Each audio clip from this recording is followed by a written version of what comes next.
My name is Komal. I am from Delhi. तेज बोलिए, loudly थोड़ा सा। My name is Komal. I am from Delhi. I completed my senior secondary education from CBSE and graduation from DU, and I have also completed my D.Ed from RGBT. And my hobbies are yoga and gardening. Strength क्या है आपकी? Strengths I am quick decision making power. ये इसमें लिखा है आपने other 2014, ये क्या सीटेट है? हाँ जी सर। ओके, तो अदर जगह पे आप अदर या ऑब्लिक करके सीटेट भी लिख सकती है। Okay sir. Okay. And I have also got experience in teaching. How many years of experience in teaching? 16 years sir. 16 years. हाँ जी। तो कभी आपने गवर्नमेंट एग्जाम्स के लिए नहीं अप्लाई किया, स्पेशली टीचिंग एग्जाम्स के लिए? DSSB, KVS, NBS या किसी दूसरे स्टेट्स के एग्जाम्स में, या आपको कॉन्ट्रैक्ट बेसिस पढ़ाने में ज़्यादा इंटरेस्ट है? नहीं सर, मैंने अप्लाई किया है सर। फिर तो सर, क्या दिक्कत क्या हो जा रही थी? कहीं ना कहीं सफलता नहीं मिल पा रही थी आपको? हाँ जी सर, कभी एक नंबर से कभी आधे नंबर से, ऐसे मैं हर बार रही हूँ। तो अब मुझे KVS में आने का ही मौका मिला सर। तो KVS में क्यों आना चाहती हैं? आपके अंदर वो योग्यताएं हैं, एक्सपीरियंस भी है, और भी बहुत सारे सेंटर और स्टेट्स के टीचिंग एग्जाम्स हैं जहां आप जा सकती हैं। आपने KVS में ही आने का क्यों मन बनाया? सर, जैसा कि मुझे पढ़ाने का बहुत शौक है, तो यहाँ पर एक मेरी लाइफ भी है, जॉब सिक्योर है सर।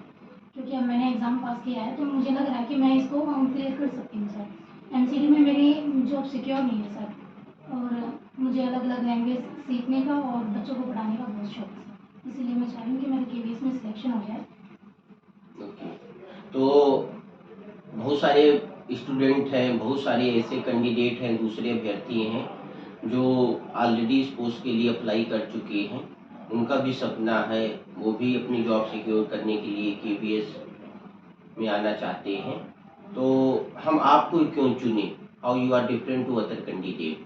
आप दूसरे अभ्यर्थियों से अलग कैसे अपने आप को मानती है? आप में क्या टीचिंग स्किल्स है जिसके बेस पर हम आपको चुन लें?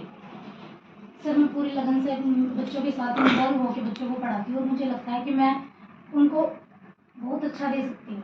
इसीलिए मैं चाहती हूँ। जैसे कोई ऐसा कुछ बताएं अपने शिक्षण अनुभव के बारे में, जिससे हमें लगे कि हाँ, आप बच्चों को बढ़िया से समझा सकती हैं, बढ़िया से पढ़ा सकती हैं। अपने शिक्षण अनुभव के बारे में थोड़ा सा बताएं, टीचिंग एक्सपीरियंस के बारे में। कई बार सर हमारे पास TLM नहीं होता है, तो अकॉर्डिंग टू सिचुएशन सर मैं उस दौरान भी विदाउट TLM बच्चों को बहुत अच्छे से पढ़ा सकती हूँ। जो वहाँ पर रिक्वायरमेंट उस टाइम पे होती है सर, वो मैं क्लास से ही उन चीज़ों को पूरा करती हूँ। ICT का प्रयोग करते हुए कैसे अपनी क्लास को आप आसान बनाएंगी, प्रैक्टिकल बनाएंगी, ताकि उस कॉन्सेप्ट या उस टॉपिक को आप बढ़िया से पढ़ा सकें बच्चों को? सर, उनको वीडियोस दिखा के, अगर क्लास में कोई ऐसा कोई टॉपिक बताएं किसी भी सब्जेक्ट का, जहाँ पर आप ICT का इस्तेमाल करके अपनी क्लास को बेहतर बना सकती हैं। सर, कोई पोएम वगैरह बच्चों को, अगर मुझे बच्चों को सिखाना है, मैं ओरली भी करवाऊंगी, और ICT की सहायता से मैं बच्चों को ब्लैक बोर्ड पे उस पोएम को दिखा के भी मैं बच्चों को तो एक्शन उसमें क्या फिर डिफरेंस आएगा? भाई वो एक्शन तो आप खुद करके दिखा सकती हैं, ज़्यादा बेहतर तरीके से बच्चे समझ सकते हैं। उस पोयम को कहीं ना कहीं वीडियो दिखाने से क्या मतलब? सर, बच्चे देख के बहुत जल्दी सीखते हैं। तो वो तो आपको भी तो देख सकते हैं। वो थोड़ा और इंटरेस्टिंग होगा सर, वो उसमें म्यूजिकल साउंड्स वगैरह भी होंगे सर, तो उनसे वो जल्दी सीख सकता है सर। ओके, आप मैरिड हैं, शादीशुदा है, अभी तक आप दिल्ली में रही, MCD में ही रही, और यहीं की रहने भी वाली हैं आप। तो आपकी पोस्टिंग मान लो सिक्किम में हो जाती, नागालैंड में हो जाती है, हिमाचल प्रदेश में हो जाती, रिमोट एरिया में, तो आप अपनी मैरिड लाइफ को कैसे एडजस्ट करेंगी? सर, जैसे भी छुट्टियाँ होंगी तो मैं, अगर मेरे हस्बैंड दिल्ली में हैं तो वो मेरे पास वहाँ आ जाएंगे। सिचुएशन के अकॉर्डिंग अगर वो वहाँ आ सकते हैं तो वहाँ आ जाएंगे जहाँ मेरी पोस्टिंग होगी, और छुट्टियों में जब भी मुझे पॉसिबल होगा तो मैं दिल्ली हो जाऊँगी सर। तो आप अकेले जाना चाहेंगी या अपनी फैमिली बच्चों को भी साथ ले जाना चाहेंगी? सर, पहले तो मैं वहाँ के इन्वायरमेंट में खुद इन्वॉल्व होंगी और उसके बाद पूरी तरह सेटल होकर मैं अपने बच्चों को भी साथ लेके जाना चाहूँगी। आप अपनी क्लास में 1 वे टीचिंग को ज़्यादा प्रेफर करेंगी या 2 वे टीचिंग को? 2 वे टीचिंग सर। 1 वे टीचिंग को क्यों नहीं? सर उसमें सिर्फ मैं बोलती रहूँगी, बच्चे मुझे पता नहीं लगेगा कि बच्चा कितना मेरे साथ इन्वॉल्व हो रहा है। और 2 वे टीचिंग में सर बच्चे भी मुझसे पूछेंगे और मैं भी बच्चों से पूछूंगी, तो उसमें ज़्यादा इंटरेस्ट आएगा सर, बच्चों को भी और मुझे भी पढ़ने में। कोई उद्दंड बच्चा है जो क्लास में कहीं न कहीं डिसिप्लिन को तोड़ता है, उसको देखकर 2-4 बच्चे और भी हैं जो डिसिप्लिन को तोड़ते हैं, तो कहीं न कहीं एक बड़ा टास्क है आपके लिए कि उस उद्दंड बच्चे को कैसे क्लास में समायोजित किया जाए। तो स्पेशली उस उद्दंड बच्चे के लिए आपकी स्ट्रेटजी क्या होगी ताकि वो क्लास में इन्वॉल्व रहे? सर पहले तो मैं बच्चे को अकेले में बुला के उसको समझाऊंगी अच्छे से, प्यार से। अगर उसके बाद भी बच्चा नहीं पूरी तरह से मतलब मेरे समझाने के बाद भी वो अपनी एक्टिविटीज़ में कोई इम्प्रूवमेंट नहीं कर पा रहा, तो सर मैं उसके पेरेंट्स से बात करूँगी। फिर पेरेंट्स से बात करने के बाद भी मुझे लग रहा है कि बच्चे में कोई भी सुधार नहीं है, तो सर मैं उसको ऑब्जर्व करूँगी कि ऐसा क्यों हो रहा है बार बार, कि हम इनको बच्चे को बार बार मैं बोल रही हूँ लेकिन फिर भी वो नहीं इसमें कोई सुधार कर पा रहा है। तो मैं बच्चे को ऑब्जर्व करूँगी और देखूँगी कि उसका किस चीज़ में इंटरेस्ट है सर, तो फिर उसके अकॉर्डिंग ही मैं उस बच्चे को काम दूँगी सर। एक अच्छे शिक्षक और एक उत्कृष्ट शिक्षक में क्या अंतर देखती हैं आप? आप अपने आप को क्या मानती हैं, उत्कृष्ट शिक्षक या अच्छा शिक्षक? सर जब हम टीचिंग लाइन में आते हैं तो हम एक अच्छे शिक्षक ही बनना चाहेंगे, और शिक्षक एक अच्छा ही होता है सर, क्योंकि हम शुरू से ही हम घर में लेकिन अपनी प्रश्न मेरा थोड़ा सा अलग है। हाँ जी सर। एक उत्कृष्ट शिक्षक, आउटस्टैंडिंग टीचर और एक गुड टीचर में क्या डिफरेंस होता है? सर एक जो गुड टीचर होगा सर, वो एक तो पूरी क्लास को साथ लेके चलेगा सर, और वो बच्चे का सर्वांगीण विकास करेगा सर। और उत्कृष्ट शिक्षक एक होता है ना आउटस्टैंडिंग परफॉर्मेंस, तो एक शिक्षक है जो आउटस्टैंडिंग परफॉर्मेंस देता है। सर वो स्कूल एक अच्छा टीचर है जिसका एवरेज परफॉर्मेंस होता है, जिसका बढ़िया परफॉर्मेंस होता है। तो आप इन फ्यूचर अच्छे शिक्षक की लिस्ट में अपने आप को दर्शाना चाहेंगे या उत्कृष्ट शिक्षक के रूप में? 3 बजे आ जाऊंगा सर मैं उत्कृष्ट शिक्षक के रूप में अपने आप को पाना चाहूंगी सर। ओके। क्योंकि वो टीचर ऑलराउंडर होता है सर, वो बाहर की एक्टिविटीज में भी इन्वॉल्व होता है। तो ऐसी कोई एक्टिविटी है, गतिविधि है टीचिंग के अलावा जहाँ आप इन्वॉल्व होना चाहें? सर टीचिंग के अलावा तो सर स्पोर्ट्स वगैरह में। स्पोर्ट्स वगैरह हाँ में जी सर। तो उसके लिए तो स्पोर्ट टीचर खुद होता है, पीटीआई होता है, और भी कोई ऐसी गतिविधि जहाँ आप इन्वॉल्व होना चाहें?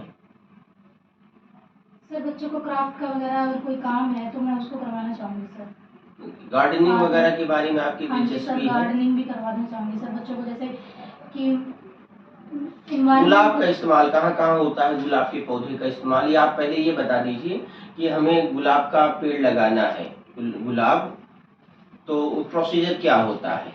उसका कोई सीड वगैरह, बीज वगैरह होता है या पत्ती, डंठल, डंडा क्या लगता है? सर कली से लगता है सर, वो कली लगता है। वो जो सर साइड से जो डंडी होती है ना सर, उसको क्या बोलते हैं? कलम बोलते हैं सर। हाँ जी उसको सर, कली नहीं कलम बोलते हैं। कलम कली किसको बोलते हैं?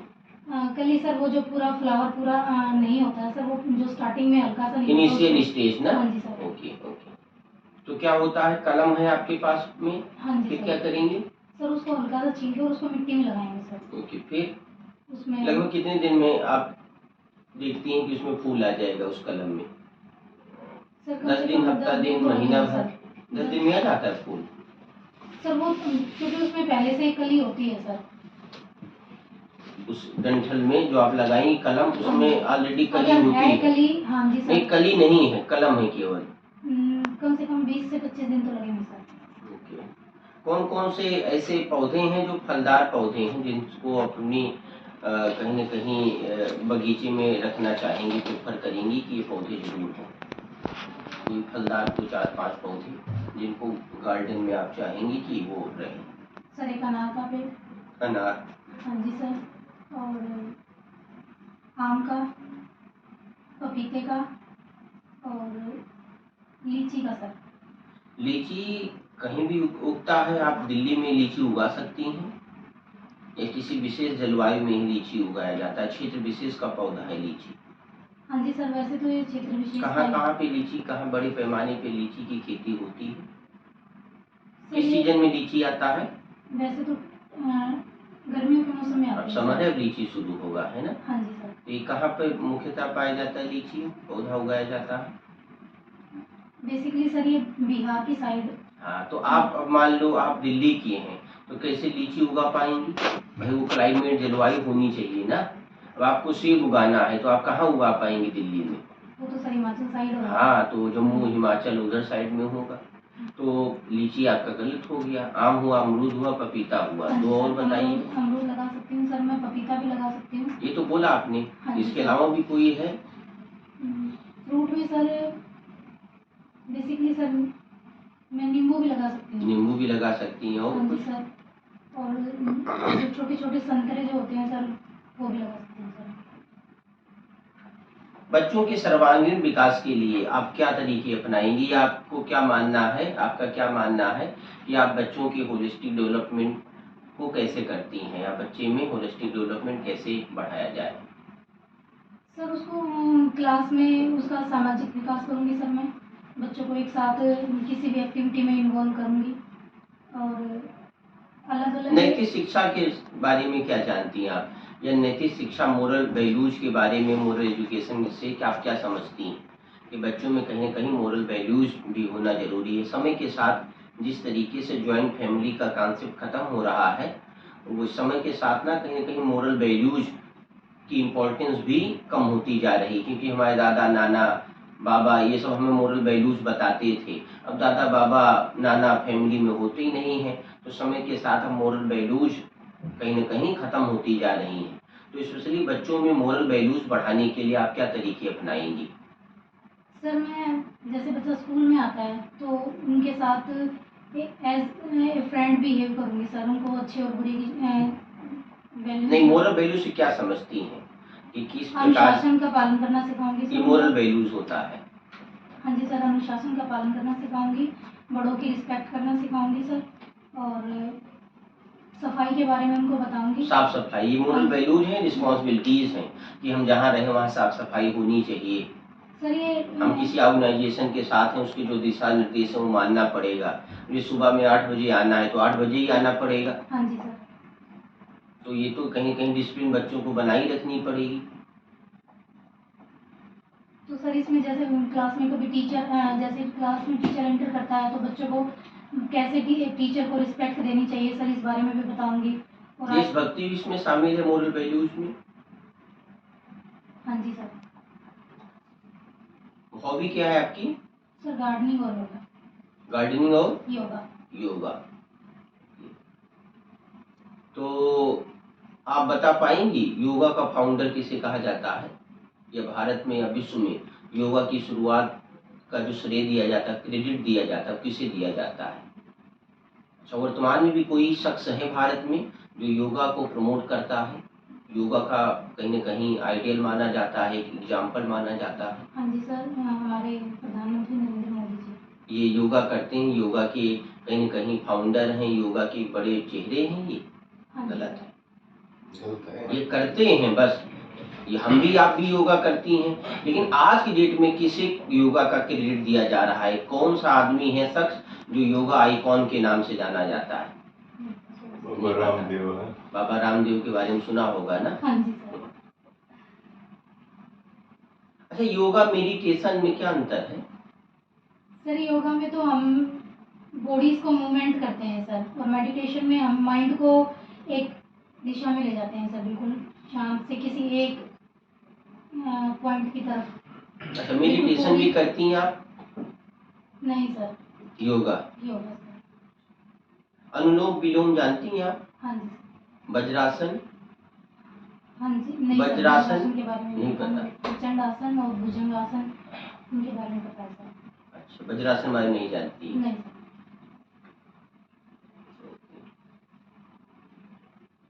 आप हरियाणा से बिलोंग करती हैं, दिल्ली से? दिल्ली से सर। दिल्ली कितने राज्यों से टच करती है? सर सीएम कौन है दिल्ली का, अरविंद केजरीवाल। और डिप्टी सीएम? अभी सर वो आतिशी। आतिशी हैं डिप्टी सीएम? नहीं सर। इन्होंने शायद शिक्षा मंत्री का शिक्षा पद मंत्री लिया का पद है। लिया सर। डिप्टी सीएम की पोस्ट वैकेंट है हाँ जी सर। जब से इनके ऊपर कोई केस हुआ है और ये जेल गए हैं। कौन था पहले डिप्टी सीएम? मनीष सिसोदिया। मनीष सिसोदिया। दिल्ली में कितनी लोकसभा सीटें हैं? आपकी लोकसभा सीट कौन सी है? सर ये जीएस का कुछ नहीं। नहीं, ये जीएस के बारे में पूछा नहीं जा रहा है भाई। आप एक शिक्षिका हैं, 15-16 साल से पढ़ा रही हैं। ये सीधा आपसे पूछा जा रहा है आप कितनी अवेयर हैं अपने क्षेत्र विशेष को लेकर। तो आपकी लोकसभा सीट क्या है? आपकी विधानसभा सीट क्या है? इसके बारे में नॉलेज नहीं सर। अच्छा, आपके यहाँ का पार्षद कौन है? अभी जल्दी में एमसीडी के इलेक्शन हुए हैं और एमसीडी में ही आप कार्यरत हैं। तो आपके यहाँ का कोई पार्षद है, निगम पार्षद, वार्ड मेंबर?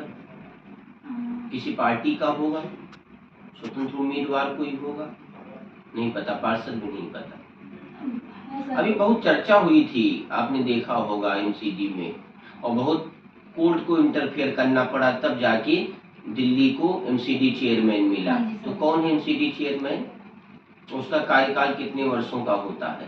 सर कार्यकाल तो 5 वर्षों का होता है। 2 वर्षों का होता है हमारी जानकारी के हिसाब से। अब आपको 5 लग रहा है तो बात सही है। कौन है अभी? किस पार्टी से बिलोंग करती है एमसीडी चेयरमैन? आम आदमी पार्टी से सर। नाम नहीं पता। नाम मेल है फीमेल है? सर फीमेल है सर। फीमेल। कोई सुझाव जो हमें देना चाहें आप? ईमेल आईडी यूज करती हैं आप? हाँ जी सर। क्या ईमेल आईडी आपकी? कोमल 87 मुकुंद। पासवर्ड? 87। पासवर्ड नहीं बताया जाता है। सर मुझे इसके बारे में भी बताया नहीं गया। हाँ, पासवर्ड नहीं बताया जाता है। कोई सोशल मीडिया प्लेटफॉर्म यूज करती हैं आप? नहीं। अभी जल्दी में आपने सुना होगा बड़े बड़े जो स्टार हैं भारत के, उनके ना ब्लू टिक ट्विटर से हटाए जा रहे हैं। ब्लू टिक ये माना जाता है कि वो ऑफिशियल आदमी है। तो इसके बारे में थोड़ा अवेयर हैं आप ट्विटर के बारे में? Blue tick. ओके, ठीक है मैडम, ओके, ठीक है।